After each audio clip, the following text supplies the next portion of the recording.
चलिए भाई, तो लास्ट क्लास में हम लोग ऑर्थो पैरा डायरेक्टिंग और मेटा डायरेक्टिंग वगैरह ये सब देख लिए हैं और एक्टिवेटिंग डीएक्टिवेटिंग पर भी बात किए थे और प्लस लास्ट में हम लोगों ने कुछ क्वेश्चन इस पर भी किया है, रेट ऑफ ईएस रिएक्शन पे, है ना। और उसमें एक क्वेश्चन छूटा था, ठीक है। ट्राई किए थे सब लोग। चलो देखा जाए ज़रा।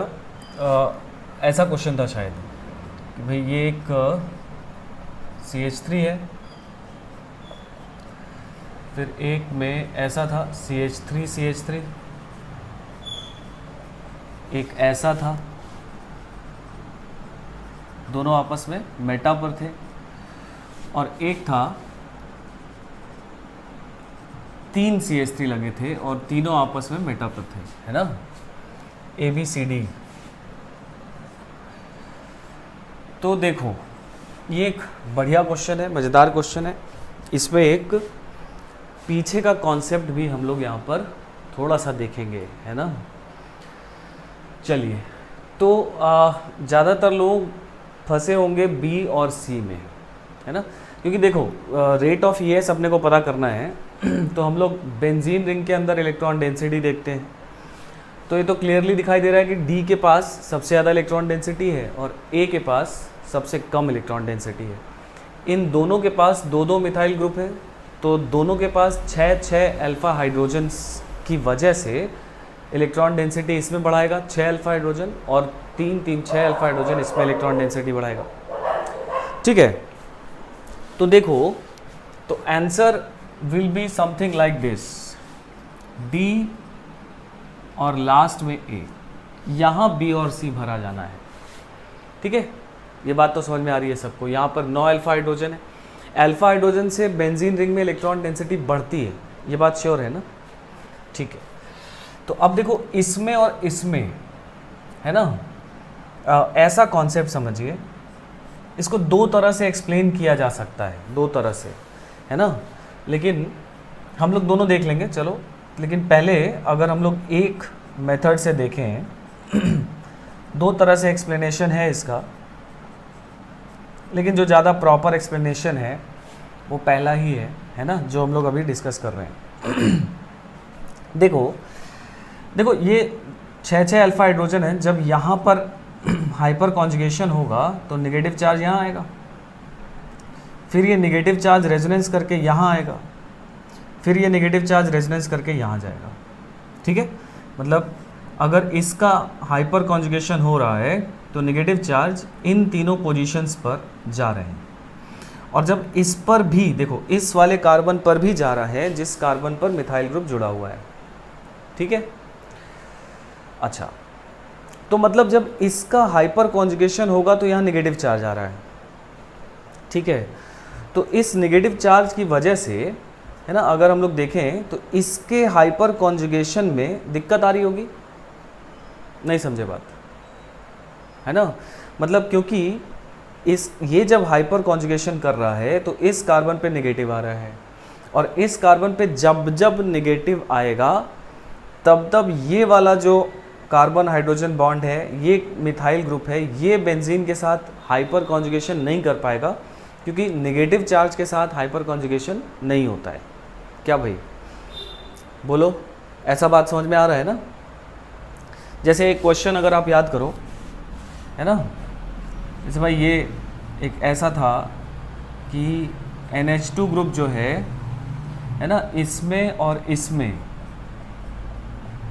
है ना, NH2 यहाँ पर भी है और यहाँ पर मिथाइल लग गया है। याद करिए GOC का एक क्वेश्चन था और आपसे पूछा गया था कि भाई कौन ज़्यादा बेसिक है, तो आप बोल देते थे ना कि ये वाला ज़्यादा बेसिक है। आप इस तरह से बोलते थे कि जब इसका रेजोनेंस होगा तो नेगेटिव चार्ज इन कार्बन्स पर आएगा, और इसका जब रेजोनेंस होगा तो नेगेटिव चार्ज इस और इस कार्बन पे आएगा। तो इस कार्बन पे मिथाइल अपने प्लस आई से इस नेगेटिव चार्ज को डीस्टेबलाइज करेगा। बोलो भाई, इस नेगेटिव चार्ज को मिथाइल अपने प्लस आई इफेक्ट से डीस्टेबलाइज करेगा। डीस्टेबलाइज होने का मतलब कि इसका जो ये वाला रेजोनेटिंग स्ट्रक्चर है ये रिलेटिवली कम स्टेबल हो गया है, क्योंकि इस पर मिथाइल ग्रुप इसको डीस्टेबलाइज कर रहा है। तो अगर कम स्टेबल हो गया है तो कहने का मतलब कि इसका लोन पेयर जो है वो ज़्यादा रेजोनेंस में जाना चाहेगा या कम जाना चाहेगा? ऑफ कोर्स कम जाना चाहेगा एज कंपेयर टू दिस। क्यों भाई ऐसा? क्योंकि इसका एक रेजोनेटिंग स्ट्रक्चर मिथाइल के प्लस आई से डिस्टेबलाइज हो रहा है। ये बात बोलते थे वहाँ पर, इसीलिए आप बोलते थे कि ये ज़्यादा बेसिक है, कम बेसिक है। मतलब इसका जो लोन पेयर है वो कम डीलोकलाइज्ड है और इसका जो लोन पेयर है वो ज़्यादा डीलोकलाइज्ड है, जबकि नंबर ऑफ रेजोनेटिंग स्ट्रक्चर तो सेम है भाई। इसमें भी 3 बनेंगे, इसमें भी 3 बनेंगे, नंबर ऑफ रेजोनेटिंग स्ट्रक्चर्स तो सेम है। लेकिन जब इसका लोन पेयर यहाँ पर पहुँच रहा है नेगेटिव चार्ज बनकर, तो ये वाला रिलेटिवली अनस्टेबल होने की वजह से इसका लोन पेयर रेजोनेंस में इसकी तुलना में कम डीलोकलाइज्ड है। ठीक है, सेम कहानी यहाँ पर है कि देखो जब इसका हाइपर कॉन्जुगेशन हो रहा होगा तो जब यहाँ नेगेटिव आएगा तो इसका जो प्लस आई है ये इस नेगेटिव चार्ज को डिस्टेबलाइज करेगा। मतलब इसका हाइपर कॉन्जुगेशन उतना इफेक्टिव नहीं हो रहा होगा, है ना, जितना इस मिथाइल के ना होने पर होता। समझे बात? अच्छा, वही चीज़ इसके साथ भी होगी कि इसके पास भी 3 अल्फा हाइड्रोजन है, तो यहाँ इसमें कहाँ का नेगेटिव जाएगा? इस कार्बन पर आएगा नेगेटिव। समझ रहे हैं ना बात? तो जब इस कार्बन पर नेगेटिव आएगा तो इसका प्लस आई इफेक्ट लगेगा। मतलब इसका भी हाइपर कॉन्जुगेशन इसके होने की वजह से, इस मिथाइल ग्रुप के होने की वजह से बहुत इफेक्टिवली नहीं हो पा रहा है। ठीक है, मतलब ये दोनों हाइपर कॉन्जुगेशन एक दूसरे को हिंडर कर रहे हैं। क्या? ये दोनों इस पोजीशन पर होने की वजह से एक दूसरे के हाइपर कॉन्जुगेशन को हिंडर कर रहे हैं। ठीक है ना? तो मतलब न इसका बहुत इफेक्टिव हो रहा है, न इसका बहुत इफेक्टिव हो रहा है। समझे? अब जरा इस वाले को देखा जाए, जरा इसको समझो, है ना। सिंपल सी बात है, लेकिन सिंपल बातें अगर समझ में सारी आ जाएं, है ना, तब क्या कहने हैं। देखो इसकी बात करें तो इसमें भी यहाँ पर हाइपर कॉन्जुगेशन से यहाँ नेगेटिव आएगा, फिर ये रेजोनेंस करके यहाँ नेगेटिव भेजेगा, फिर ये रेजोनेंस करके यहाँ नेगेटिव भेजेगा।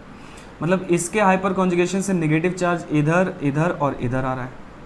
ठीक है, और जब इसका हाइपर कॉन्जुगेशन होगा तो नेगेटिव चार्ज इधर आएगा, इधर आएगा और इधर आएगा। मतलब जब ये हाइपर कॉन्जुगेशन कर रहा होगा तो नेगेटिव चार्ज इस कार्बन पे नहीं आ रहा। अगर इस कार्बन पे नहीं आ रहा तो इसके प्लस आई से जितने भी इसके जो 3 हाइपर कॉन्जुगेटिव स्ट्रक्चर जो इंट्रोड्यूस होगा बेंजीन रिंग में, है ना, वो 3 को ये मिथाइल का प्लस आई हिंडर नहीं कर रहा। जबकि यहाँ पर एक इस पर नेगेटिव आ रहा था तो यहाँ पर हिंड्रेंस पैदा कर रहा था। हिंड्रेंस मतलब स्टेरिक हिंड्रेंस मत समझिए, हिंड्रेंस मतलब उसको होने में मुश्किल पैदा कर रहा है। समझ के बाद? तो जब ये हाइपर कॉन्जुगेशन करेगा तो ये मिथाइल का प्लस आई इसको डिस्टेबलाइज करेगा, और जब ये हाइपर कॉन्जुगेशन करेगा तो ये नेगेटिव यहाँ आएगा तो ये प्लस आई से डिस्टेबलाइज करेगा। जबकि इसमें ऐसा कुछ नहीं है। समझे बात? तो इसका मतलब ये हुआ कि इसका 6 के 6 हाइपर कॉन्जुगेशन बहुत इफेक्टिवली हो रहे हैं। इसमें 6 के 6 हाइपर कॉन्जुगेशन तो हैं लेकिन इफेक्टिवली नहीं हो रहे। तो इसका मतलब इलेक्ट्रॉन डेंसिटी ये 6 अल्फा हाइड्रोजन बेंजीन में ज़्यादा बढ़ा देगा एज़ कम्पेयर टू ये दोनों मिथाइल ग्रुप। समझिए बात इतनी? तो इसका मतलब C और B में, C में इलेक्ट्रॉन डेंसिटी B की तुलना में ज़्यादा है। तो आंसर अपना हो जाएगा D के बाद हो जाएगा C के बाद हो जाएगा B और लास्ट में होगा A। समझे बात? ये एक तरीका है इस बात को समझने का, है ना। इस तरीके से एक्सप्लेन किया जा सकता है और मैं समझता हूँ कि ये नेसेसरी और सफिशिएंट दोनों हैं। मतलब ये बात समझ में आनी चाहिए, नेसेसरी हो गई, और इस बात से कम्प्लीटली एक्सप्लेन किया जा रहा है कि C is more reactive than B। इसमें कोई और एक्सप्लेनेशन को अपनी ज़रूरत नहीं है। हाँ, बट एक और एक्सप्लेनेशन हम लोग बात कर सकते हैं, है ना, उसकी भी बात किया जा सकता है। ज़रा देखो, है ना, वो एडिशनल है लेकिन वो भी सही है, वो गलत नहीं है। बट इससे आंसर आ गया, अब हम लोग को ज़्यादा कुछ करने की ज़रूरत नहीं है। बट ठीक है, क्योंकि ये कॉन्सेप्ट जिससे मैं एक्सप्लेन करने जा रहा हूँ, ये कॉन्सेप्ट हम लोग, अच्छा ये बना लिया था कि नहीं आप लोगों ने? ये बना लिया था कि नहीं, है ना? तो ये बना लेना, है ना? अच्छा, अब दूसरा मैं मेथड बता रहा हूँ, समझो दूसरा कॉन्सेप्ट, क्योंकि हम लोग पढ़ते आ रहे हैं पहले से, तो एक बार उससे भी इसको वैलिडेट कर लें सो दैट कि आपको थोड़ा सा ज़्यादा कॉन्फिडेंस आए कि नहीं, हाँ ये बातें हम लोग पढ़ते आ रहे हैं और वही बात सही हो रही है, ठीक है? तो उससे थोड़ा सा कॉन्फिडेंस बिल्डअप होगा। देखो, फॉर्मेशन ऑफ ईएस मैकेनिज्म की अगर हम लोग बात करें तो सिग्मा कॉम्प्लेक्स या अरेनियम आयन का बनना इज आरडीएस। तो मतलब अरेनियम आयन जितना स्टेबल बनेगा उतना रेट ऑफ रिएक्शन फास्ट होना चाहिए। यही बात हम लोग पढ़ते आए हैं कि आरडीएस में जो इंटरमीडिएट बनता है अगर उसकी स्टेबिलिटी ज़्यादा है तो रेट फास्टर होगा। तो उस कॉन्सेप्ट से मैं इसको एक्सप्लेन करने जा रहा हूँ कि भाई देखो, मान लो ये मिथाइल ग्रुप यहाँ लगा हुआ है, ठीक है? अब अगर मान लो इलेक्ट्रोफाइल इस पर अटैक करे तो कार्बोकेटाइन यहाँ बनेगा, फिर रेजोनेंस होकर कार्बोकेटाइन यहाँ बनेगा, फिर रेजोनेंस होकर कार्बोकेटाइन यहाँ बनेगा। मतलब इस पोजीशन पे बन रहा है, इस पोजीशन पे बन रहा है और इस पोजीशन पे बन रहा है, ठीक है? अगर मैं दूसरे सी मॉलिक्यूल की इसकी बात करूं तो यहाँ पर देखो, मान लो इलेक्ट्रोफाइल किसी पोजीशन पर अगर अटैक करे, मान लो यहाँ अटैक किया, तो जो कार्बोकेटाइन है वो यहाँ बनेगा, फिर रेजोनेंस होकर यहाँ बनेगा, फिर रेजोनेंस होकर यहाँ बनेगा। यही सिग्मा कॉम्प्लेक्स बनेगा ना। अब हम सिग्मा कॉम्प्लेक्स बना रहे हैं, ये सिग्मा कॉम्प्लेक्स है इस मॉलिक्यूल का, ये सिग्मा कॉम्प्लेक्स है इस मॉलिक्यूल का, क्या? तो देखो, इसमें जो कार्बोकेटाइन बन रहा है इस पोजीशन पे बन रहा है, number of resonating structure same है, इसमें भी 3, इसमें भी 3, ठीक है? अब इसमें जो कार्बोकेटाइन बन रहा है इस पोजीशन पर ये टर्शरी है, एक कार्बन इधर, एक कार्बन इधर, एक कार्बन ऊपर, तो ये 3 कार्बन इससे जुड़ा है, टर्शरी है। इस पर कैसा है? सेकेंडरी है। इस पर कैसा है? सेकेंडरी है। तो ये कार्बोकेटाइन को अगर हम लोग गौर से देखें तो एक टर्शरी है, 2 सेकेंडरी है, ठीक है? और अगर हम लोग इसकी बात करें तो ये कार्बोकेटाइन टर्शरी है, ये कार्बोकेटाइन सेकेंडरी है, ये कार्बोकेटाइन टर्शरी है। कौन सा सिग्मा कॉम्प्लेक्स ज़्यादा स्टेबल दिख रहा है? बताओ भाई, कौन सा सिग्मा कॉम्प्लेक्स ज़्यादा स्टेबल दिख रहा है? टर्शरी सेकेंडरी सेकेंडरी या टर्शरी सेकेंडरी टर्शरी? मतलब इसमें 2 बार टर्शरी है, मतलब 2 बार इस मिथाइल का प्लस आई और हाइपर कॉन्जुगेशन इसको स्टेबलाइज कर रहा है कार्बोकेटाइन को, यहाँ पर और यहाँ पर, और इसमें बस एक ही बार कर रहा है यहाँ पर। आई बात ना समझ में? तो इसका मतलब कि ये सिग्मा कॉम्प्लेक्स से ज़्यादा स्टेबल है, और जिसका सिग्मा कॉम्प्लेक्स ज़्यादा स्टेबल होगा, क्योंकि यही स्टेप आरडीएस होता है, तो उसका रेट उतना फास्टर होगा। इसको हम लोग इस तरह से भी एक्सप्लेन कर सकते हैं, समझ गए? तो एक ये तरीका हो गया दूसरा, और एक पहला तरीका हो गया, दोनों अपने आप में, है ना, इस बात को बहुत बखूबी एक्सप्लेन कर रहे हैं। तो आप कोई भी एक तरीका लेकर समझ सकते हैं।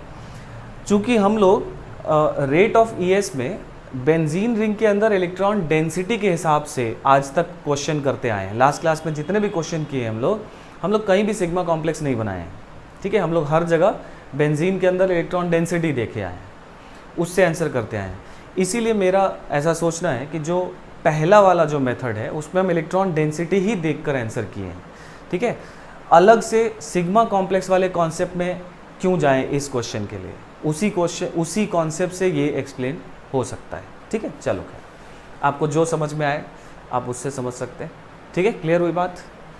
चलिए, तो कुछ लोगों का सही होगा, है ना? बी और सी आप सही किए होंगे।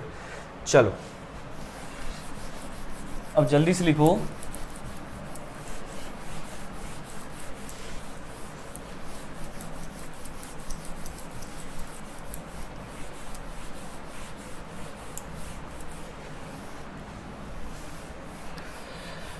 लिखो ओरिएंटेशन इफेक्ट,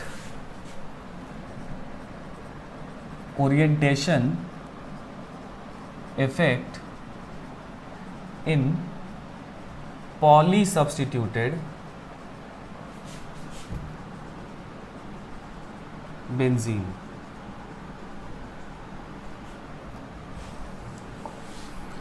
देखो, अभी तक हम लोगों ने जो पढ़ा उसमें हम लोगों ने ये बातें करी कि जब एक ग्रुप जुड़ा है तो वो ऑर्थो डायरेक्टिंग है, ऑर्थो पैरा डायरेक्टिंग है या मेटा डायरेक्टिंग है ना? हम लोगों ने ये बात की। अब अगर मान लो बेंजीन में एक से ज़्यादा ग्रुप लगे हैं, तब हम लोग बात कर रहे हैं कि तब कहाँ पर अटैक होगा, यानी एक से ज़्यादा ग्रुप लग जाएगा तो, है ना। तो देखो जब एक से ज़्यादा ग्रुप लग जाता है बेंजीन में, तो जनरली जो ज़्यादा एक्टिवेटिंग ग्रुप होता है वो ही केवल वही इनकमिंग इलेक्ट्रोफाइल का पोजीशन या ओरिएंटेशन डिफाइन करता है। ठीक है, तो एक पॉइंट पहले लिख लो यहाँ पर, फिर समझते हैं इसको। बोले लिखो, in general more activating group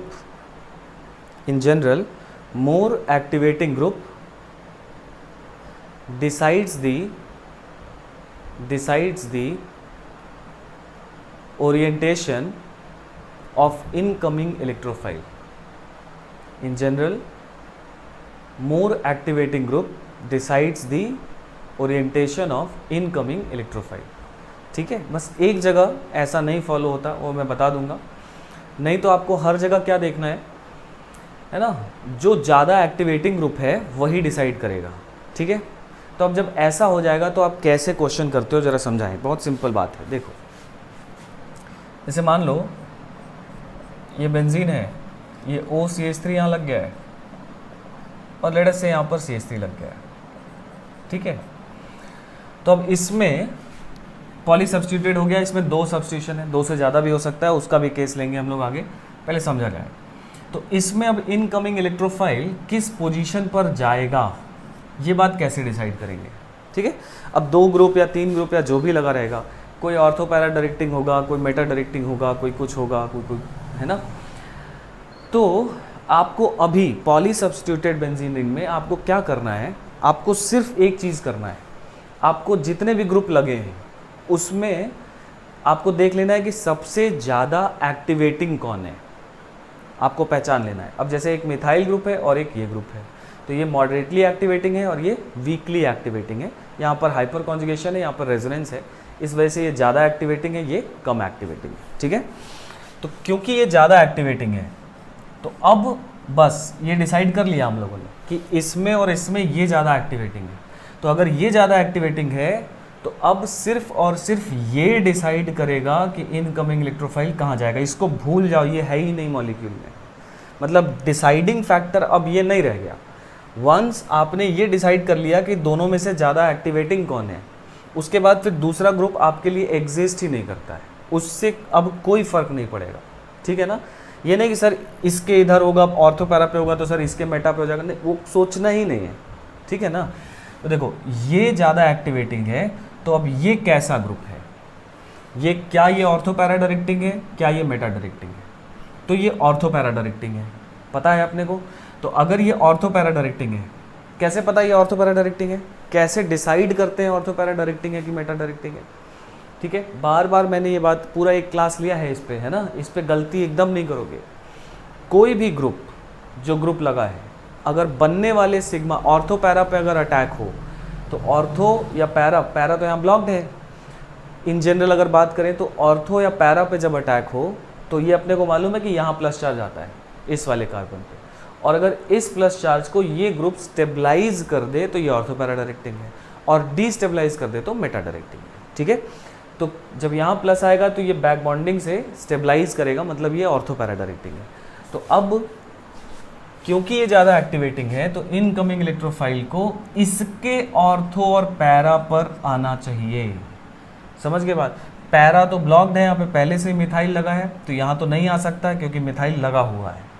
ठीक है, लेकिन अब इसके ये डिसाइड कर रहा है कि इसके ऑर्थो पर आएगा, मतलब यहाँ पर जो मेजर प्रोडक्ट बनेगा वो बनेगा इन दोनों पोजीशंस में से किसी एक में, और दोनों से एक ही प्रोडक्ट बनेगा।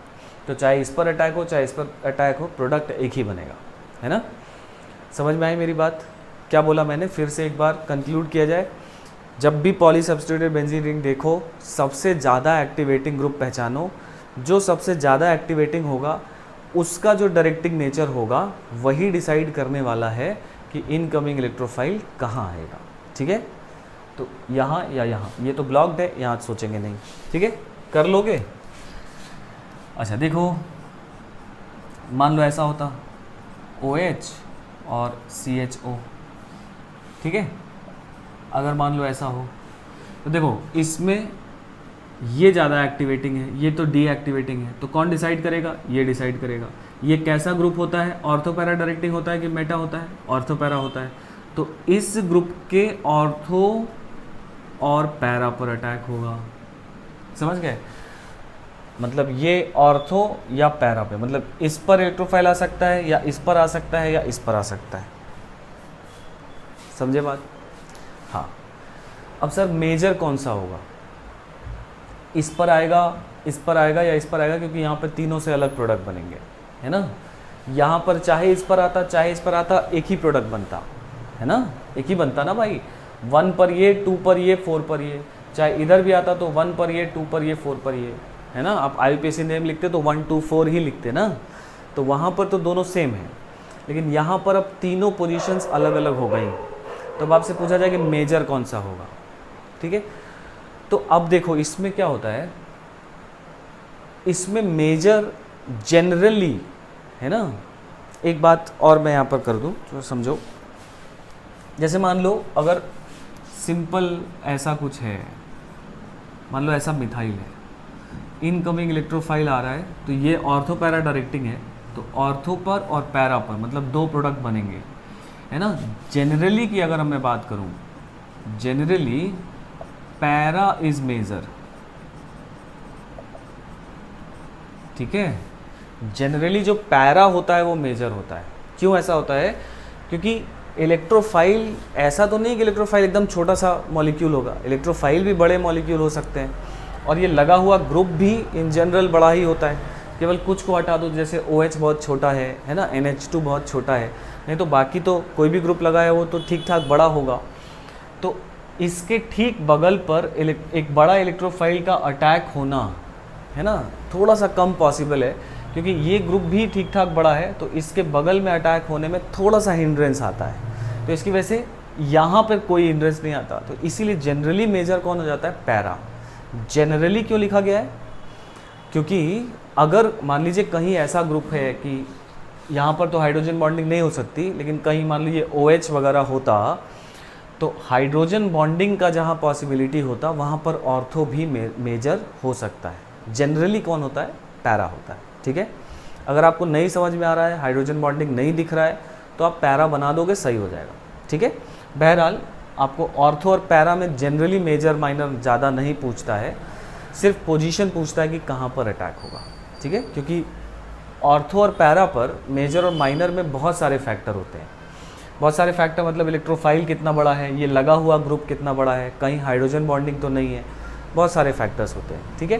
तो इसका मतलब ये हुआ कि ये इलेक्ट्रोफाइल पर भी डिपेंड कर रहा है, इस ग्रुप पर भी डिपेंड कर रहा है, तो अलग अलग केसेस में अलग अलग मेजर माइनर हो जाते हैं। हाँ, बट एक बात मैंने आपको बता दिया कि जनरली पैरा इज़ मेजर, ठीक है। और कहीं पे ऑर्थो भी मेजर होगा, हम लोग ऑर्गेनिक में ऐसे रिएक्शंस पढ़ेंगे भी जहाँ पे ऑर्थो मेजर होगा, है ना। और वो क्यों होगा? क्योंकि मोस्ट ऑफ द केसेस में ऑर्थो तभी मेजर होगा जहाँ पर इंट्रामोलिकुलर हाइड्रोजन बॉन्डिंग या कीलेट फॉर्मेशन का पॉसिबिलिटी होगा, वहीं ऑर्थो मेजर होगा, अदरवाइज हर जगह पैरा मेजर होगा, ठीक है। तो अब जैसे इसमें आपसे पूछा गया सर मेजर कौन सा होगा, तो मैं इतना जानता हूँ कि ये माइनर होगा, है ना, ये लीस्ट बनेगा, है ना, बिकॉज यहाँ पर स्टेरिक फैक्टर, क्योंकि एक OH लग गया, एक CHO लग गया, अभी इधर बीच में अटैक होना थोड़ा सा कम फीजिबल है ना, क्योंकि एक 1 पे ग्रुप है, एक 3 पे ग्रुप है, इस पर आएगा तो 1 2 3 1 2 3 तीनों सब्स्टिट्यूशन हो जाएगा, है ना, तो इस पर अटैक थोड़ा सा कम फीजिबल हो जाएगा, तो ये कम बनेगा, इतना मालूम है अपने को। अब डिपेंडिंग अपॉन कि इलेक्ट्रोफाइल कैसा है, इसके साथ भी हाइड्रोजन बॉन्डिंग हो सकता है, इसके साथ भी हाइड्रोजन बॉन्डिंग हो सकता है, इसके साथ हाइड्रोजन बॉन्डिंग O करेगा और इसके साथ हाइड्रोजन बॉन्डिंग H करेगा, तो इलेक्ट्रोफाइल भी डिसाइडिंग फैक्टर होगा कि यहाँ आएगा कि यहाँ आएगा, मतलब इन दोनों में से आप नहीं बता सकते, है ना। अगर इन जनरल मान लो कोई ऐसा ग्रुप है जैसे CH3+ टाइप का जो हाइड्रोजन बॉन्डिंग नहीं कर सकता, है ना, तब फिर जनरली जो छोटे ग्रुप है उसके बगल में आएगा, समझ रहे हो बात ना, ठीक है। तो क्योंकि ये बड़ा ग्रुप है, ये छोटा ग्रुप है, तो अगर कोई नॉर्मल इलेक्ट्रोफाइल है जो हाइड्रोजन बॉन्डिंग नहीं कर पा रहा है तो आपसे आंसर पूछेगा तो आप छोटे ग्रुप के बगल वाला बता दोगे। या कंफ्यूज मत हो, अभी हम लोग और क्वेश्चन कर रहे हैं, बहुत सारी बातें और भी हैं इसमें, ठीक है। अगर सिंपल एक ही लगा हुआ है तो generally para is major, ortho कब मेजर होगा, जब हाइड्रोजन बॉन्डिंग होगा। ऐसा क्वेश्चन हम लोग करेंगे आगे, फिलहाल इसमें कंफ्यूज मत हो, ठीक है। ये बता सकते हैं कि लीस्ट कौन सा है। इन दोनों में से आपको मेजर नहीं पूछेगा, मैं बोल रहा हूँ नहीं पूछेगा, इसलिए परेशान मत होइए। थर्ड, जैसे मान लो ऐसा है,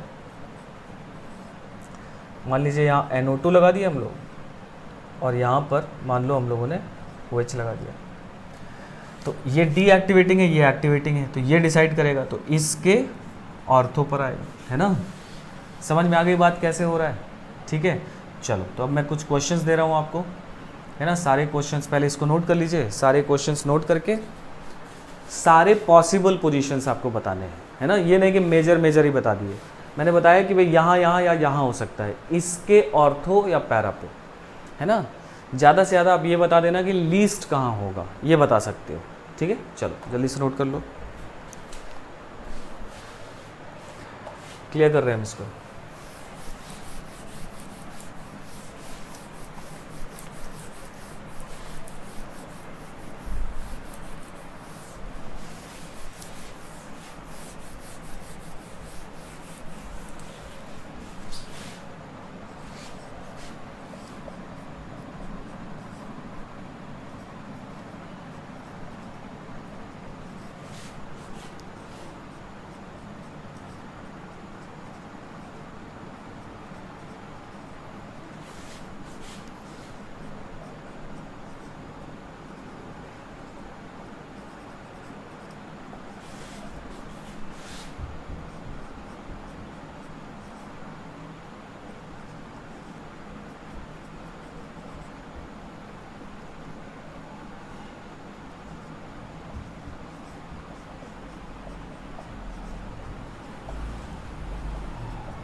ठीक है भाई,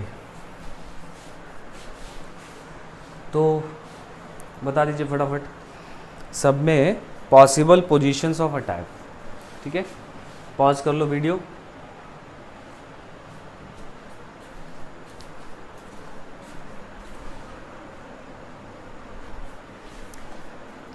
हो गया। चलो भाई देखो, तो इसमें सबसे पहले यहाँ हो गया, इसमें देखो दोनों सेम है, तो या तो इसके ऑर्थो या पैरा पर या इसके ऑर्थो या पैरा पर, मतलब ये चारों पोजीशन जो है वो, है ना, सबसे ज़्यादा फेवरेबल है, ठीक है। जिसमें से यहाँ और यहाँ जो है वो 1 2 3 सब्स्टिट्यूशन हो जाएगा, यहाँ पर भी 1 2 3 सब्स्टिट्यूशन हो जाएगा, नहीं मतलब ये दोनों पोजीशन ज़्यादा फेवरेबल है। अगर हाइड्रोजन बॉन्डिंग नहीं है तो हम लोग हाइड्रोजन बॉन्डिंग लेकर नहीं चल रहे हैं, है ना, हम लोग जनरली बस बात, इसमें ये और ये पोजीशन थोड़ा लीस्ट फेवरेबल होगा। क्यों कम होगा, क्योंकि अगर यहाँ आ गया तो जो सब्स्टिट्यूशन हो जाएगा 1 2 3 लगातार 3, यहाँ हो जाएगा 1 2 3 लगातार 3, है ना। यहाँ और यहाँ थोड़ा ज़्यादा फेवरेबल है। इसकी बात करें तो ये और ये दोनों सेम है, तो कौन डिसाइड करेगा, दोनों ही डिसाइड करेंगे। तो इसके मेटा पर या इसके मेटा पर, दोनों से एक ही पोजीशन आ रही है, तो इसमें एक ही है, यहीं पर बनेगा सारा। इसमें ये मेटा डायरेक्टिंग है, ये भी मेटा डायरेक्टिंग है, दोनों सेम है, तो या तो इसके मेटा पर या इसके मेटा पर, है ना। अब ये मत सोचो सर जब इसके मेटा पर आएगा तो इसके ऑर्थो पर हो जाएगा तो डिस्टेबलाइजर, नहीं, और कोई रास्ता ही नहीं है ना भाई। बात समझिए, इसके मेटा पर आएगा या इसके मेटा पर आएगा, दोनों सेम हैं तो डिसाइड दोनों ही करेंगे। तो ये चारों पोजीशन जो है यहाँ पर इक्वली फेवरेबल है।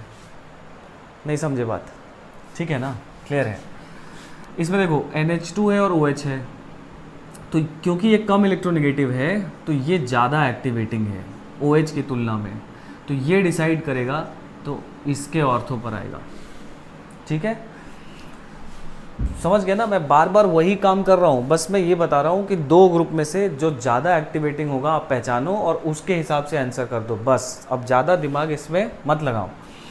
8वें में ये NH2 है और ये O माइनस है, इसका +I भी होगा और +M भी बहुत अच्छा होगा, तो ये ज़्यादा एक्टिवेटिंग है इसकी तुलना में। O पर माइनस ना, O पर माइनस मतलब इलेक्ट्रोनेगेटिविटी कम हो गई, इससे भी कम हो गई, तो ये बहुत अच्छा रेजोनेंस करेगा, तो ये डिसाइड करेगा, तो इसके ऑर्थो पर आ जाएगा। दिख रहा है? इसकी बात करें, हाँ इसमें बस एक्सेप्शन है वो वाली बात, जब 2 या 2 से ज़्यादा डीएक्टिवेटिंग ग्रुप अगर लग जाता है ना, तो जो ज़्यादा डीएक्टिवेटिंग होता है, मैं क्या कह रहा हूँ समझिए, उसको कहीं लिख लीजिएगा। अभी तक मैं बोला था कि अगर कोई भी ग्रुप लगा हो जो ज़्यादा एक्टिवेटिंग है वो डिसाइड करता है, लेकिन अगर बेंजीन रिंग पर 2 डीएक्टिवेटिंग ग्रुप लग गए, दोनों स्ट्रांगली डीएक्टिवेटिंग ग्रुप हैं, तो जब दोनों डीएक्टिवेटिंग ग्रुप होंगे तो जो ज़्यादा डीएक्टिवेटिंग होगा वो इनकमिंग इलेक्ट्रोफाइल डिसाइड करेगा। तो ये ज़्यादा डीएक्टिवेटिंग है, इससे ये स्ट्रांगली में आता है, ये तो ये मेटा डायरेक्टिंग है, तो इसके मेटा पर इस बार आएगा। जब दोनों स्ट्रांगली या दोनों डीएक्टिवेटिंग ग्रुप हो जाएंगे तो जो ज़्यादा डीएक्टिवेटिंग होगा उसके हिसाब से आ जाता है। ठीक है, जब दोनों डीएक्टिवेटिंग, बाकी सब में कोई ना कोई एक्टिवेटिंग है, देखो कोई ना कोई एक्टिवेटिंग है। अच्छा, इसमें दोनों डीएक्टिवेटिंग है, इसमें दोनों डीएक्टिवेट, लेकिन दोनों सेम है, इसलिए वहाँ पर वो बात हम लोग देखे ही नहीं। जब दोनों डिफरेंट होंगे ना तब ये बात सोचेंगे। ठीक है, इसकी बात करें तो NH माइनस जो है ये ज़्यादा एक्टिवेटिंग है NH2 से, तो ये डिसाइड करेगा, तो इसके ऑर्थो पर आएगा। इसकी बात करें तो यहाँ पर हाइपर कॉन्जुगेशन है ये वाला ग्रुप, और यहाँ पर रेजोनेंस है, तो ये ज़्यादा एक्टिवेटिंग है, तो इसकी तुलना में ऑर्थो या पैरा पर यहाँ आएगा।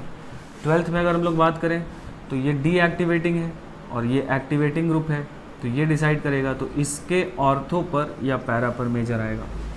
ठीक है, तो ये सारी कहानी हो गई। पहचान में आ रहा है ना कैसे? बहुत सिंपल है, जो ज़्यादा एक्टिवेटिंग है वो डिसाइड करने वाला है। ठीक है, अब हाँ, अब देखो, अगर मान लो ऐसा भी मॉलिक्यूल आ सकता है आपके सामने जिसमें एक से ज़्यादा बेंजीन रिंग हो, तो जो ज़्यादा एक्टिवेटेड बेंजीन रिंग होगी उस पर पहले अटैक होगा ना। तो एक पॉइंट नोट करके लिखिए, इसके बाद कुछ और क्वेश्चंस देखा जाए। एक पॉइंट नोट करके लिखिए कि if molecule contains more than one benzene ring, if molecule contains more than one benzene ring, then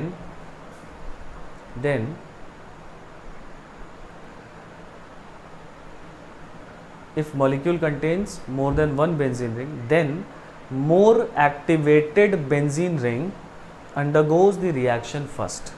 Then more activated benzene ring undergoes the reaction first.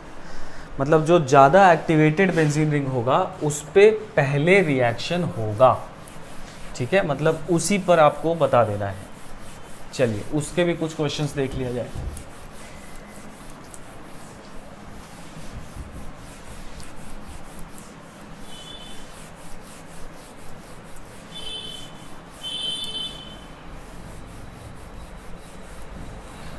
देखो भाई, जैसे मान लो ऐसा क्वेश्चन है,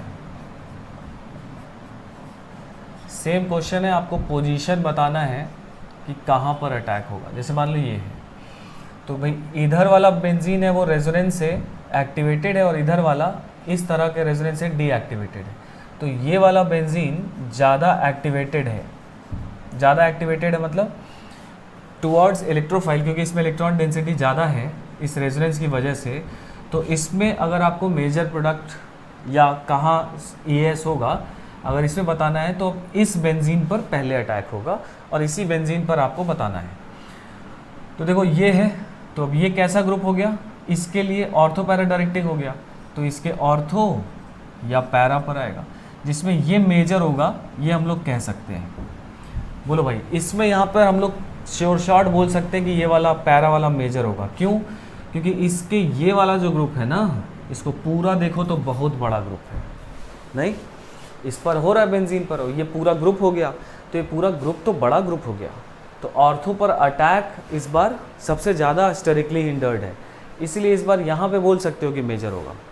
आ रही ना थोड़ी थोड़ी बात समझ में, कि बहुत सारे फैक्टर पे डिपेंड करता है, ग्रुप कौन सा जुड़ा है, इलेक्ट्रोफाइल कितना बड़ा है, हाइड्रोजन बॉन्डिंग है कि नहीं, ठीक है ना, ये सब बातें पहचान लोगे। चलो इसमें भी क्वेश्चन करो, बताओ मुझे।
चलिए इसमें बताइए कहाँ पर अटैक होगा, क्वेश्चन नोट कर लो।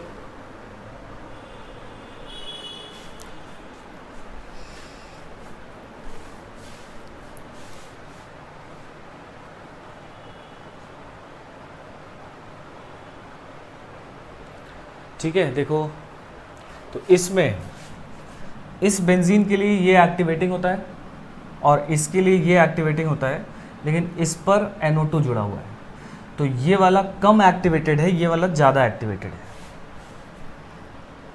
बोलो इसमें दिक्कत तो नहीं हो रही है कोई? बहुत सिंपल बात है। देखो तो इस बेंजीन रिंग के लिए ये बेंजीन रिंग एक्टिवेटेड होता है, अपने को मालूम है, इसके लिए ये बेंजीन रिंग एक्टिवेटेड है, लेकिन इस बेंजीन पर एक NO2 भी जुड़ा है, तो इसको डीएक्टिवेट ये कर रहा है। तो ये एक्टिवेटेड ज़्यादा हुआ या ये एक्टिवेटेड ज़्यादा हुआ? ये एक्टिवेटेड ज़्यादा हुआ, क्योंकि इसमें एक एक्टिवेटिंग ग्रुप लगा हुआ है। ठीक है, NO2 -I से खींच रहा होगा इलेक्ट्रॉन, लेकिन इसकी तुलना में तो ये ज़्यादा एक्टिवेटेड है, तो इसमें मेजर अटैक कहाँ होगा भाई? इसके मेजर अटैक, अब ये जो ग्रुप जुड़ा हुआ है, ये ग्रुप इस बेंजीन के लिए ऑर्थो पैरा डायरेक्टिंग है, बात किए थे हम लोग, तो इसके ऑर्थो या पैरा पर आएगा। और इसमें भी हम लोग बता सकते हैं कि यहाँ पर मेजर होगा, क्योंकि ये भी एक बड़ा ग्रुप हो गया, तो इसके ऑर्थो हिंडर्ड हो जाएगा। दिख रहा है ना? इसमें बताओ ये बेंजीन या ये बेंजीन? ये वाला, क्योंकि इस पर एक एक्टिवेटेड है और एक डीएक्टिवेटेड है, इस पर एक एक्टिवेटेड है, दिख रहा है ना? तो इस पर पहले अटैक होगा क्योंकि ये ज़्यादा एक्टिवेटेड है। पहचान पा रहे हैं ना? इस बेंजीन को देखो, इस पर एक डीएक्टिवेटिंग ग्रुप और एक एक्टिवेटिंग ग्रुप, और इस पर सिर्फ एक ग्रुप जो कि एक्टिवेटिंग है। बेंजीन एक्टिवेटिंग होता है क्या? तो अब इस बेंजीन पर अटैक होगा और ऑर्थो या पैरा पे, क्योंकि बेंजीन तो ऑर्थो पैरा डायरेक्टिंग है। ठीक है, बोलो ये बात समझ में आ गई? इसमें भी मेजर कौन सा पोजीशन हो जाएगा? ये वाला हो जाएगा। अच्छा, यहाँ पर अब कुछ लोगों को दिक्कत होगा कि सर अगर मान लीजिए इसके पैरा पर अटैक होता है तो इस कार्बन पे प्लस आएगा, आपने बताया था, जिस पर ग्रुप जुड़ा रहता है उस पर प्लस आएगा। तो जब ये रेजोनेंस करेगा, रेजोनेंस करके जब इसको इलेक्ट्रॉन पहुँचाएगा तो इसके यहाँ पे प्लस आएगा, फिर जब इसके यहाँ पे प्लस आ गया तो ये रेजोनेंस होगा, तो फिर यहाँ पे प्लस आएगा, और ये प्लस NO2 जो है -I से डिस्टेबलाइज करेगा। तो सर ये इलेक्ट्रॉन क्यों देना चाहेगा?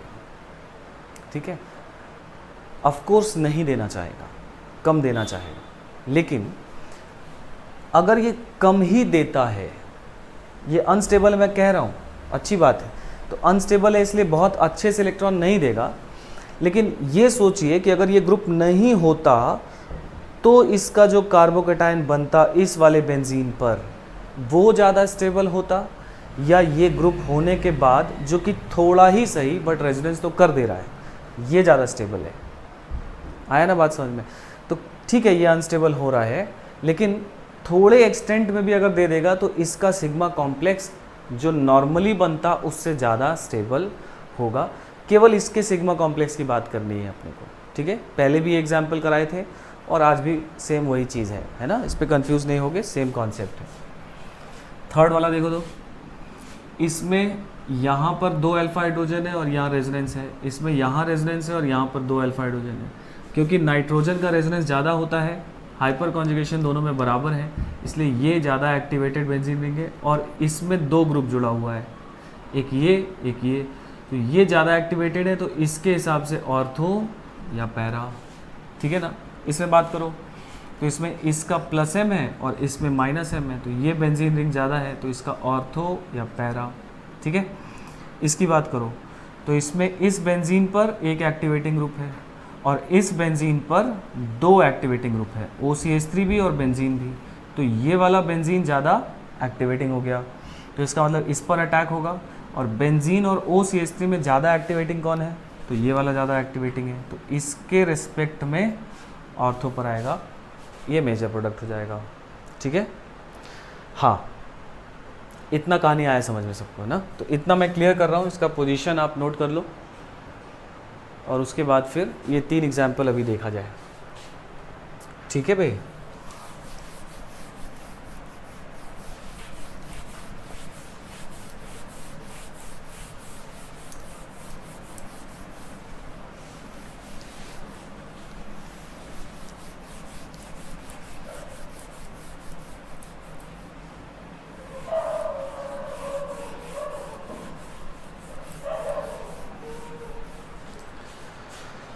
ठीक है, समझ में आई इतनी बात?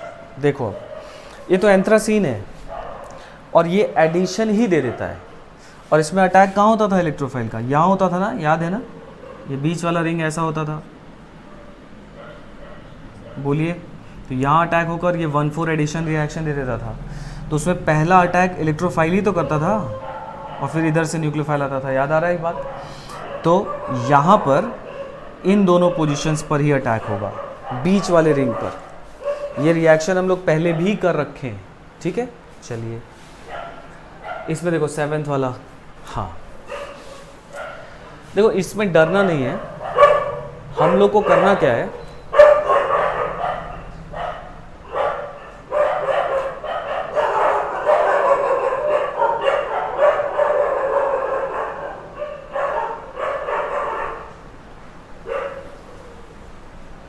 देखो इसमें हम लोग को करना क्या है कि ठीक है अपना नॉर्मल यहाँ पर बेंजीन नहीं है, पिरिडीन है और पायरोल है, लेकिन कॉन्सेप्ट सेम है।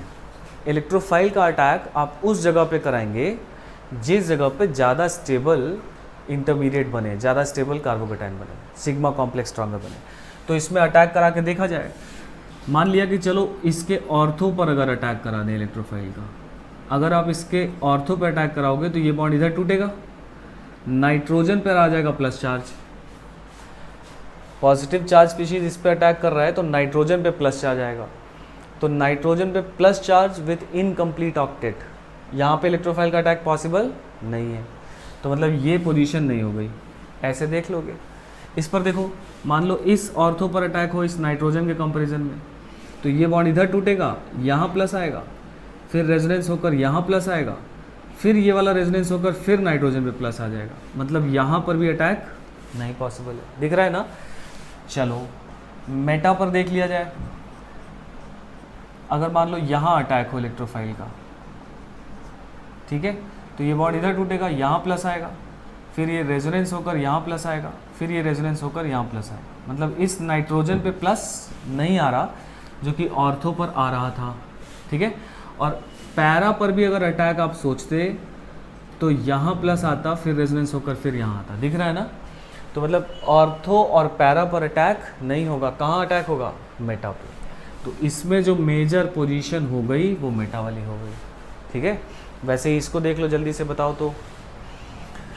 चलो, तो इसमें मान लो अगर मैं इधर अटैक कराता इसके तुलना में ऑर्थो पर, तो ये बॉन्ड इधर टूटता, यहाँ प्लस आता, फिर ये बॉन्ड इधर टूटता, यहाँ प्लस आता, और जब यहाँ प्लस आता तो ये नाइट्रोजन का लोन पेयर बैक बॉन्डिंग कर देता।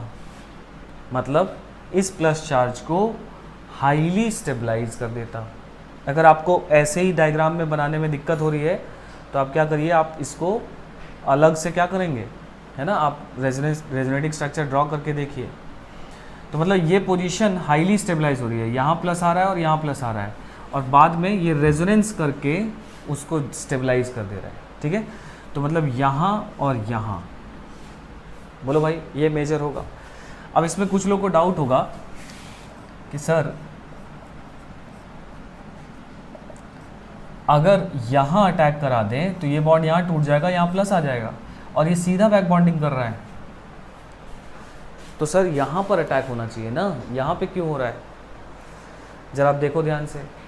जब यहाँ पे अटैक होगा तो प्लस चार्ज यहाँ आएगा और सीधा रेजोनेंस होगा, बैक बॉन्डिंग होगा। तो एक रेजोनेटिंग स्ट्रक्चर ये बना और दूसरा बैक बॉन्डिंग वाला बनेगा। मतलब यहाँ कितने रेजोनेटिंग स्ट्रक्चर बनेंगे, एक रेजोनेटिंग स्ट्रक्चर और प्लस एक बैक बॉन्डिंग होगा। बोलो, यहाँ प्लस चार्ज और बैक बॉन्डिंग, एक resonating structure plus back bonding. और जब इस पर अटैक होगा तो यहाँ प्लस आएगा, फिर यहाँ प्लस आएगा, मतलब दो रेजोनेटिंग स्ट्रक्चर प्लस एक बैक बॉन्डिंग। कौन ज़्यादा स्टेबल हुआ, इसके पास जब इस पर अटैक कर रहा है तो इसका बनने वाला सिग्मा कॉम्प्लेक्स पे दो रेजोनेटिंग स्ट्रक्चर है और एक बैक बॉन्डिंग है, और इसमें एक रेजोनेटिंग स्ट्रक्चर है और एक बैक बॉन्डिंग है। दिखाई दे रही है बात सबको। तो ऐसे सोच लेंगे, ठीक है। चलिए आगे बढ़ा जाए, इसको नोट कर लो। तो आपको कोई भी स्ट्रक्चर देगा, आप इस तरह से बनाकर बड़े आसानी से देख सकते हैं, कॉन्सेप्ट सेम है।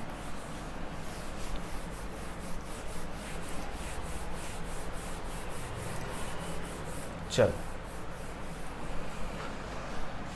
एक पॉइंट और इसमें लिखो, EAS इन नैफ्थलीन, है ना। तो देखो नैफ्थलीन जो होता है ना, इसमें एक बेंजीन रिंग होता है और दूसरा फ्यूज्ड बेंजीन रिंग होता है। कंप्लीट बेंजीन नहीं है, एक बेंजीन है, दूसरा है ना फ्यूज्ड है। तो इसमें जो बेंजीन रिंग है उसके रेस्पेक्ट में, है ना, अगर इसमें अगर हम लोग इलेक्ट्रोफाइल का अटैक कराएं, ठीक है, तो नैफ्थलीन में ऑर्थो मेटा पैरा नहीं होता है, ठीक है। पहली बात ये जानिए कि नैफ्थलीन में ऑर्थो मेटा पैरा पोजीशन कुछ नहीं होता, इसमें दो पोजीशंस होती हैं बस, है ना। ये जो बेंजीन है इस पर अटैक ना होकर इस वाले पर अटैक होगा, इस बेंजीन के इस पर अटैक ना होकर इस पर होगा, या इस पर ना होकर इस पर, मतलब किसी एक पर होगा। मेरा कहने का मतलब ये है कि ये तो आपस में रेजोनेंस में है ना, तो किसी एक पर होगा, ठीक है। तो अगर मैं इसको बेंजीन मानता हूँ तो इस पर ये जो जुड़ा हुआ कार्बन है इसको अल्फा बोलेंगे, जो डायरेक्टली जुड़ा है बेंजीन से ये अल्फा पोजीशन है, और उससे जुड़ा हुआ पोजीशन बीटा है। और इधर से जो डायरेक्टली जुड़ा हुआ है इस बेंजीन से इसको अल्फा बोलोगे, और इससे जुड़ा हुआ बीटा है। मतलब नैफ्थलीन में एक को बेंजीन मानो, दूसरे को फ्यूज्ड मानो, या इसको बेंजीन मानो, इसको फ्यूज्ड मानो, दोनों सेम बात है। तो जब भी आप नैफ्थलीन में EAS की बात करते हैं तो एक बेंजीन रिंग हो गई, मैंने उधर वाली बनाई है, ठीक है, पढ़ने के हिसाब से इसको बेंजीन बना दिया, इसको फ्यूज्ड बेंजीन बना दिया। तो ये बेंजीन बनाया है, तो उससे जुड़ा कार्बन अल्फा है, एक बीटा है, एक अल्फा एक बीटा है। तो इस इलेक्ट्रोफाइल का अटैक या तो अल्फा पे हो सकता है या बीटा पे हो सकता है। अगर आप इसको बोलते तो ये अल्फा होता, ये बीटा होता, ये अल्फा होता, ये बीटा होता। समझे बात ना मेरी। तो इसीलिए दोनों में से किसी पर भी अटैक होगा, लेकिन इसमें दो ही पोजीशन ही है, इसमें ऑर्थो मेटा पैरा नहीं है। ये अल्फा ये बीटा, ये अल्फा ये बीटा। अगर आप इस पर अटैक कराएंगे तो ये अल्फा ये बीटा, ये अल्फा ये बीटा, ठीक है। तो इस पे सवाल ये है कि अब नैफ्थलीन में जब ES होगा तो किस पोजीशन पर अटैक होगा। ठीक है, चलो देखा जाए। तो अब मैं इलेक्ट्रोफाइल का अल्फा अटैक करा रहा हूँ, चाहे इस पर दोनों एक ही बात है। तो जब इलेक्ट्रोफाइल का इस पर अटैक होगा तो ये वाला बॉन्ड इधर शिफ्ट होगा, तो मेरे हिसाब से यहाँ इलेक्ट्रोफाइल आ जाएगा, यहाँ प्लस चार्ज आएगा और ये पाई बॉन्ड होगा। ठीक है, और अगर इस पर हम लोग बीटा पोजीशन पर अटैक कराएंगे, ठीक है, तो अगर बीटा पर आप अटैक कराते हो इस बेंजीन रिंग, इस नैफ्थलीन में बीटा पर अगर अटैक कराते हो तो ये बॉन्ड इधर टूटेगा, प्लस यहाँ आएगा, मतलब यहाँ प्लस आएगा और यहाँ इलेक्ट्रोफाइल आकर जुड़ जाएगा। ठीक है, ये इसका बनने वाला सिग्मा कॉम्प्लेक्स है। ठीक है, तो अब अटैक होगा किस पर, तो जाहिर सी बात है ये दोनों सिग्मा को, क्योंकि यही RDS होगा, तो इन दोनों में से, दोनों पोजीशंस में से जिसका ये जो कार्बोकेटाइन इंटरमीडिएट बना है जो ज़्यादा स्टेबल होगा वहीं अटैक होगा।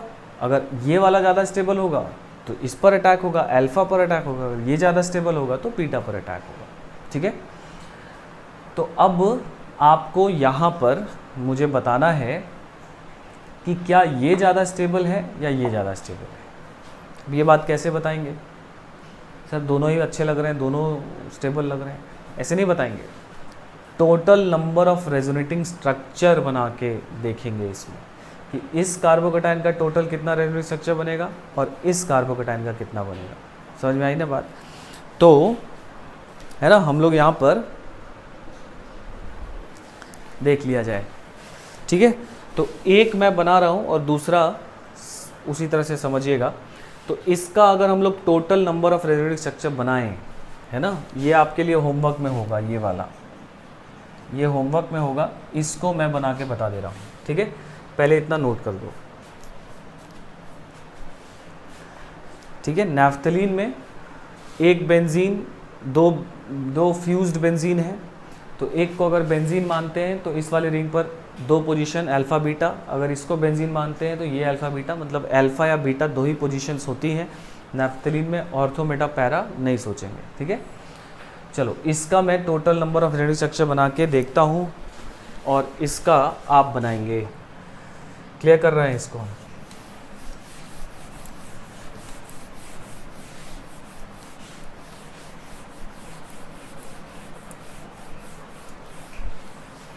देखो भाई,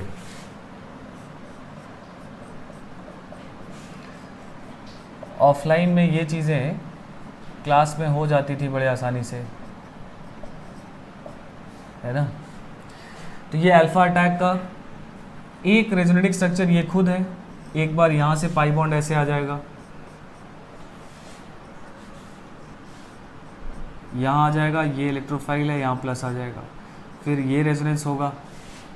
ठीक है, मेरे साथ फटाफट आप भी बनाइए, ज़्यादा क्लियर होंगी बातें। ठीक है, फिर ये रेजोनेंस होगा,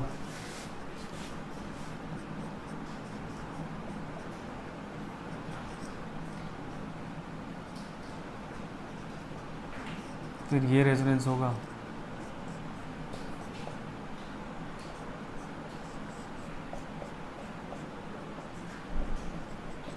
फिर वापस ये रेजोनेंस होगा,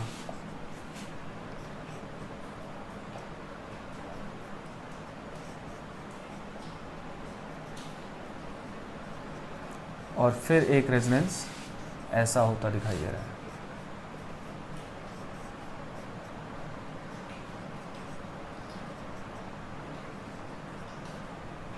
क्या भाई, ऐसे ही होगा। तो जोड़ो अब, इसके अलावा और कोई नहीं बनेगा, यही total number of resonating structures हैं, है ना। देखो जोड़ो, 1 2 3 4 5 6 7, कितने रेजोनेटिंग स्ट्रक्चर बने इसमें? इसमें 7 रेजोनेटिंग स्ट्रक्चर्स बने। ठीक है भाई, और अब आपको जो बीटा पोजीशन पर अटैक हो रहा है ना, उसमें total number of resonating structure कितने बनेंगे ये आपको अपने कॉपी पर ये बनाना है।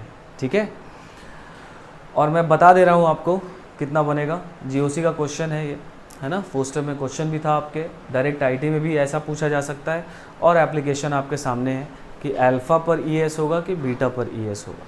ठीक है, तो जब बीटा अटैक आप कराओगे, है ना, जब बीटा पर अटैक आप कराओगे तब आप देखोगे कि उसके पास 6 ही रेजोनेटिंग स्ट्रक्चर बनेंगे, 6 रेजोनेटिंग स्ट्रक्चर बनेंगे सिग्मा कॉम्प्लेक्स के, और अल्फ़ा पर कितने बनेंगे, 7 रेजोनेटिंग स्ट्रक्चर्स बनेंगे। ठीक है, आप बनाएंगे 6 के 6 रेजोनेटिंग स्ट्रक्चर कॉपी बनाएंगे, क्योंकि डायरेक्ट भी पूछा जा सकता है, और ये आपको बनाने आना चाहिए कि कितने बनेंगे, क्योंकि इंटीजर टाइप का एक बहुत बेहतरीन क्वेश्चन ये हो गया। 90% लोग इसको बना नहीं पाएंगे सारा, है ना, ऑन अ गिवन डे। जब आईटी में एग्ज़ाम आ जाएगा तो आप 6 और 7 और 5 में आप कंफ्यूज हो जाओगे, समझे बात। इसलिए ये कॉन्फिडेंटली बनाने आना चाहिए कि इतना बनेगा। ठीक है भाई, चलिए, तो बीटा अटैक का 6 रेजोनेटिंग स्ट्रक्चर, अल्फा अटैक का 7 रेजोनेटिंग स्ट्रक्चर, मतलब alpha attack is more favourable in naphthalene. ठीक है, चलिए, तो इसको मिटा रहा हूँ मैं, बना लीजिए फटाफट। मतलब जब भी आप नैफ्थलीन में, अब अगर आप ईएस कराएंगे तो हमेशा अल्फा पोजीशन पर ही मेजर प्रोडक्ट बनेगा। जैसे मान लो ये दे दिया, ऐसा नैफ्थलीन दे दिया, और इसमें दे दिया आपको CH3Cl in presence of AlCl3, मान लो ऐसा दे दिया, तो इस मिक्सचर से अपने को मालूम है कि CH3+ बनेगा, और आप बिल्कुल कॉन्फिडेंटली किसी एक बेंजीन पर आप ऐसे CH3 जोड़ दोगे, न कि आप ऐसा जोड़ोगे, है ना। ये प्रोडक्ट नहीं बनेगा, ये प्रोडक्ट बनेगा, मतलब अल्फा पर ही बनाओगे। अगर मान लो प्रोडक्ट ऐसा दे दिया, ऐसा लिख दिया, तो ये सही कि गलत है, ये भी सही है, क्योंकि ये बेंजीन मान के ये अल्फा पोजीशन हो गई। ठीक है ना, मतलब बीटा पोजीशंस पर अटैक नहीं होगा, मतलब ये कार्बन, ये कार्बन, ये कार्बन, ये कार्बन, यहाँ पे नहीं सोचोगे, केवल इस पर, इस पर, इस पर, इस पर, इन चारों में से कहीं पर अटैक हो सकता है। ठीक है, तो नैफ्थलीन पर जो अल्फा अटैक है वो ज़्यादा फेवरेबल है। ठीक है भाई, चलिए, अब इसमें वो चीज़ नहीं सोचोगे कि सर अगर मैं ये मान रहा हूँ तो इस पर 1 पर अगर ये आ गया, 2 पर एक ये बॉन्ड बना है, 3 पर एक ये बॉन्ड बना है, तो ये 1 2 3 सब्स्टिट्यूशन हो गया सर। वहाँ पे आप बोले थे कि 1 2 3 हो जाएगा तो वो स्टेरिकली हिंडर्ड हो जाएगा।